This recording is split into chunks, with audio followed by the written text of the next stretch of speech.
Jean-Pierre Gallo, Guingamp, Squat, la riti, taiti, la rita, taita. Comment est arrivé ce projet?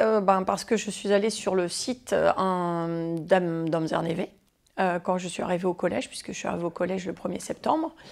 Je voulais regarder la programmation de la salle et je cherchais pour les élèves de ma chorale, parce que j'étais en train d'ébaucher un parcours du spectateur, des concerts avec de la voix. Mais plutôt plusieurs voix, pas de voix soliste, puisque ce n'est pas la problématique de la chorale. Et puis je suis tombée notamment sur un très très joli concert de Sylvain Géraud et le chant de la Griffe, je crois. Donc je suis venue très rapidement le 7 octobre au soir avec mes élèves, j'ai amené une 50aine d'élèves, j'ai rencontré Arzela. Et entre-temps, il se trouve que dans ce collège, on avait une surveillante qui s'appelle Awena Luca et qui est une très très belle harpiste. Et quand j'ai parcouru le site, donc j'ai vu un extrait d'un concert d'Élodie Jaffray et je vois l'harpiste qui est avec elle et je me dis mais on ne dirait pas... Eh ben si, c'était donc Awena Luca.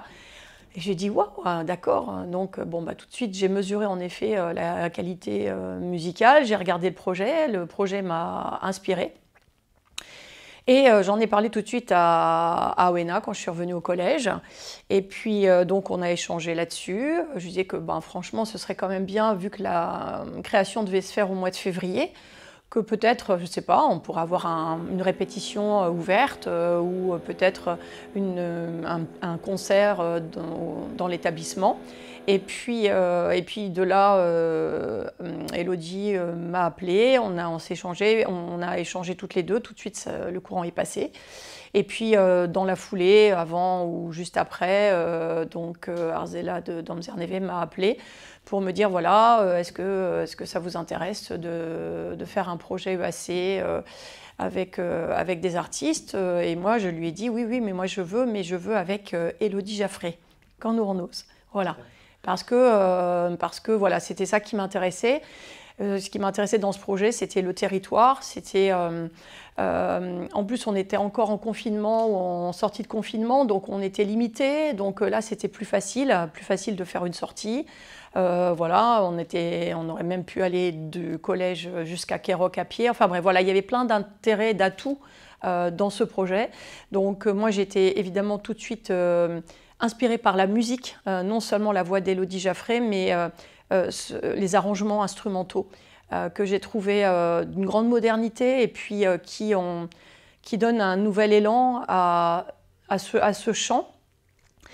Et donc, moi, ce qui m'intéressait évidemment, c'est comment on part d'un enregistrement des années 70, fait sur un coin de table dans une cuisine, à ce projet magnifique, à la fois qui reprend non seulement des chansons, mais qui va aussi donner cette dimension humaine. Et comme je dis, c'est la petite histoire de lui, Irès, dans la grande histoire de notamment ce territoire pendant la Deuxième Guerre mondiale, qui a une histoire, mais une histoire qui est encore beaucoup plus ancienne. Et c'est le projet d'Élodie qui a finalement plusieurs entrées, avec justement ces recherches à elle aussi, qui forcément pouvaient nourrir le fait que je puisse travailler avec des collègues dans d'autres matières. Donc moi j'ai lancé un appel, Arzela est venue au collège au mois de novembre pour rencontrer les collègues qui pouvaient être intéressés. Et là j'avais donc 2 collègues qui pouvaient être intéressés pour le niveau 6e, donc Philippe Lerescouët en histoire-géographie EMC et Aurélie Cross en SVT. Puisque l'idée c'était aussi de pouvoir prendre conscience de la faune, flore qu'on a à proximité, de découvrir, et comme parce que mon idée c'était en effet que mes élèves aillent chanter là où a chanté lui Irès. Alors y aller en bateau c'était compliqué, mais en tout cas de faire le sentier côtier et de pouvoir chanter face à l'océan dans cet environnement que lui, le Irès, finalement, a fréquenté au même âge que mes élèves, je trouvais que c'était quelque chose qui donnait du sens, tout simplement. Jean-Pierre Gallo, Guingamp, Squat, la riti, taiti, la rita, taita. Alors l'organisation, c'est vrai que c'est une grosse logistique malgré tout. Alors d'abord, il faut en parler au chef d'établissement. Donc j'en avais parlé quand même assez rapidement, enfin déjà sur une ébauche, hein, rien n'était construit, mais je lui avais dit voilà, il y a ça et ça qui se passe. Donc à l'époque, c'était Madame Charvet, chef d'établissement, qui a trouvé l'idée intéressante, était assez enthousiaste. Et puis après, il fallait en effet concrètement mettre ça en place. Donc évidemment, c'est toute une organisation. Donc il y a eu plusieurs réunions avec Amzer-Neve, avec les différents partenaires. Et puis moi, rapidement, j'ai proposé cette balade parce que je me suis inspirée d'une balade d'un quatuor qui s'appelle le Quatuor Bella et qui avait fait une balade dans les montagnes en Savoie. Ils ont fait un travail où ils sont allés justement faire des ateliers dans les écoles. Et puis sur ces chemins de montagne, on a des petites chapelles. Et donc ils ont fait des concerts dans ces petites chapelles et les élèves ont chanté les chansons. Donc les parents étaient invités et c'était très beau de voir finalement ces musiciens avec leurs instruments sur le dos marcher dans l'herbe au printemps. Et j'ai dit, ben voilà, lui le IRES, il allait chanter pendant qu'il pêchait la crevette. Eh bien nous, on va aller chanter avec les élèves dans les rochers de Kéroc et d'une certaine manière rendre hommage à ce monsieur. Et au travers de l'histoire de ce monsieur, c'est l'histoire d'un territoire. Le projet est très ambitieux puisque on a pas mal de partenaires. Les principaux, c'est Amzer-Neve, c'est le collège. J'ai tout de suite parlé de l'école de Lomner-Kéroc, puisqu'elle est sur le territoire et même on l'a su après que finalement lui et le IRES étaient élèves dans cette école. Mais il y a eu le comité d'histoire, la médiathèque de Pleumeur et puis il y avait cette idée en effet de laisser une trace sur la promenade et moi j'avais pensé à des QR codes mais il fallait trouver un système aussi. Donc ça a été le travail d'Arzela pour trouver les bons interlocuteurs. Ensuite, au sein du collège, c'est toute une organisation parce que c'était 1h30, je crois, d'atelier, alors que nous fonctionnons avec 1 heure. Donc, il fallait bloquer les classes, donc changer les emplois du temps, prévenir les collègues. Il y a eu évidemment des temps forts qui ont été organisés, à savoir 2 balades repérage, où on a convoqué 2 classes de 6e à chaque fois, donc des accompagnateurs, des bus. Donc il faut quand même aussi payer le bus. Donc le financement qui n'était pas prévu en début d'année. Donc voilà, ça peut être source de, on va dire, de difficultés. Ce projet a pu avoir lieu aussi vite parce que nous sortions du confinement et que depuis 2 ou 3 ans, plus rien ne se passait dans les établissements scolaires. Donc, il devait y avoir un voyage en Auvergne qui avait été annulé parce qu'on ne savait pas si on pouvait le faire ou pas. Et c'est vrai que mes collègues étaient fatigués d'organiser des choses qui ne pouvaient pas voir le jour. Donc, ça, c'était quelque chose qui était possible assez facilement. Et on sait ce qu'on appelle des micro-aventures. Parce que finalement, on se rend compte que ce qui nous environne, on ne le connaît pas. Et donc c'est plus facile, voilà, c'est plus facile, c'est plus accessible, on peut même y aller à pied. Donc finalement, bon après c'est l'organisation, c'est un peu les facilités qu'on peut avoir dans un établissement scolaire. Moi c'est vrai qu'en plus j'arrivais dans l'établissement, donc voilà, j'ai un peu bousculé tout ça, mais ça s'est quand même fait finalement relativement facilement.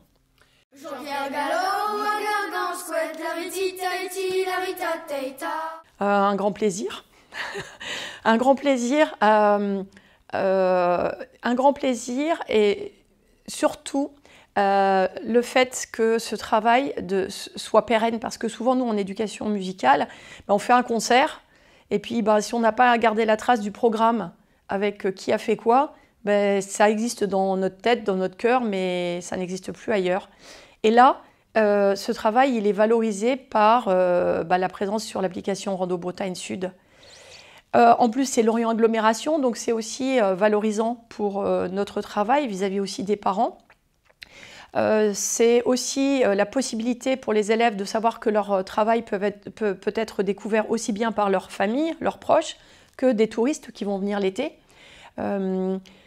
Je trouve que Kéroc, le port de Kéroc, c'est peut-être l'endroit le plus poétique de toute cette côte parce que voilà, il est resté encore un peu dans son côté pittoresque. Donc c'est d'abord très très beau, d'ailleurs les élèves l'ont souligné, hein, la beauté du site, la beauté du lieu.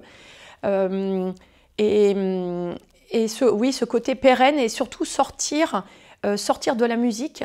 La musique, comme je dis, c'est à la fois la finalité du projet, bien évidemment, pour moi, en éducation musicale, mais ce qui a été important, c'est le parcours que les élèves ont pu faire entre le début du projet et la fin du projet. D'ailleurs, pour moi, le projet n'est toujours pas terminé parce que ça veut dire qu'à tout moment, ils peuvent s'en ressaisir.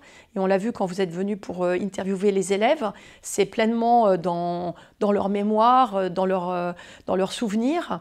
Moi, je n'ai pas eu encore le temps de dépouiller les bilans des élèves, mais voilà, ils ont appris plein de choses parce que donc il y a eu l'aspect musical. Déjà sur l'aspect musical, ils ont vécu des temps différents, les temps d'atelier dans la classe, le temps d'enregistrement à Omzerneve, le temps du concert où on est dans des énergies complètement différentes, la balade. Je peux vous dire, quand on a sorti les élèves, on avait l'impression qu'ils étaient enfermés depuis le confinement. Parce que, et en plus c'est vrai que les 2 fois le temps était magnifique, les paysages absolument extraordinaires, donc on avait l'impression qu'on libérait les lions, quoi. C'est-à-dire que enfin on sort, enfin on revit, voilà, on renaît. Donc il y avait vraiment quelque chose de la joie toute simple, simplement de gambader dans le sable, voilà, et puis aussi d'apprendre des choses. Donc il y en a qui ont été plus sensibles à l'aspect de la langue bretonne, d'autres plus sensibles à l'aspect de la flore, parce que ma collègue en SVT a fait un questionnaire là-dessus avec 2 autres classes. Certains élèves ont travaillé sur les chroniques, donc sur l'histoire. Ils ont comment dire, développé des compétences à tous les niveaux, donc non seulement dans le cadre de l'éducation musicale, mais des compétences notamment à l'oral. Une a dit, par exemple, j'ai appris à interviewer quelqu'un. Voilà, et tout ça, ça fait partie du projet, de la richesse du projet, qui fait qu'en effet, grâce à ce spectacle Cannournoz, ce que ce spectacle met en jeu, et en effet, au-delà de l'aspect musical, la vie, etc., ça peut être le grand-père ou l'arrière-grand-père de n'importe qui, et ce sont des élèves qui vivent, qui vont à la plage, et il y en a certains qui ont découvert Quairoc, qui n'avaient jamais mis les pieds à Quairoc.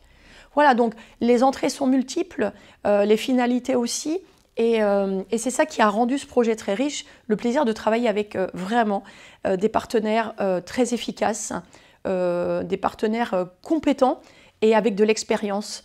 Donc ça aussi, c'est la clé de la réussite de ce projet, c'est que chacun a répondu en fonction de sa compétence, de son envie, a été à l'écoute des propositions qu'on a pu faire les uns les autres, de trouver aussi les solutions. Arzela, qui elle a été la cheville ouvrière, qui a trouvé en effet les différents, les autres partenaires, justement pour que ce projet soit finalisé. Et c'est vrai que c'est ça, finalement, la plus grande réussite, c'est ce travail d'équipe, ce travail de collaboration, de partage, de mutualisation de compétences. Jean-Pierre Gallo, Wagangan, Squat, la ritita, la ritata. C'est la pédagogie du détour, c'est sortir de l'école pour vivre des expériences. Mais évidemment, on n'est pas le Club Med non plus, il ne faut pas tout... je veux dire, on reste toujours dans un cadre très pédagogique. Mais c'est sortir de l'école pour mieux y rentrer. Ça veut dire que si on ne fait pas de l'EAC pour faire de l'EAC. Si on fait un projet, c'est parce qu'on a vraiment un objectif. Voilà. Et que cet objectif, il faut le définir. Ça ne veut pas dire que on peut déborder de cet objectif. Ça, c'est tout à fait... voilà. Il peut y avoir une part, entre guillemets, d'improvisation. Tout ne doit pas être figé. Il doit y avoir une idée directrice qui peut être portée par un ou une personne de l'équipe, peu importe, mais moi je me suis posé la question finalement sur l'expérience que je peux avoir. Déjà, être curieux, sortir de sa salle de classe et aller à la rencontre des interlocuteurs de son territoire, parce que ce sera toujours plus facile de faire des projets quand on est proche géographiquement qu'éloigné. Voilà, parce que c'est ce qu'on appelle des personnes ressources. Ça peut être des associations, ça peut être une structure, ça peut être parfois même un artiste qui travaille chez lui et qui habite juste à côté de l'établissement scolaire. Et ça va donner des idées, ça va faire, voilà, comme je dis toujours, c'est quand on est à plusieurs, on est plus intelligent et on est plus riche. Voilà, après, il faut en avoir envie. Et puis, parfois, c'est des hasards. Là, c'était vraiment le hasard de découvrir ce projet. Et moi, c'est ce projet qui m'a inspirée. Et c'est ce projet qui, en effet, m'a permis, moi, d'avoir déjà, évidemment, des objectifs dans le cadre de mon enseignement, mais au-delà de ma matière, comme je l'ai dit, ça aurait pu concerner d'ailleurs d'autres collègues. Voilà, moi je fais une proposition, après à chacun de s'inscrire dans cette proposition et puis de se faire confiance aussi. Et voilà, de trouver les bons interlocuteurs.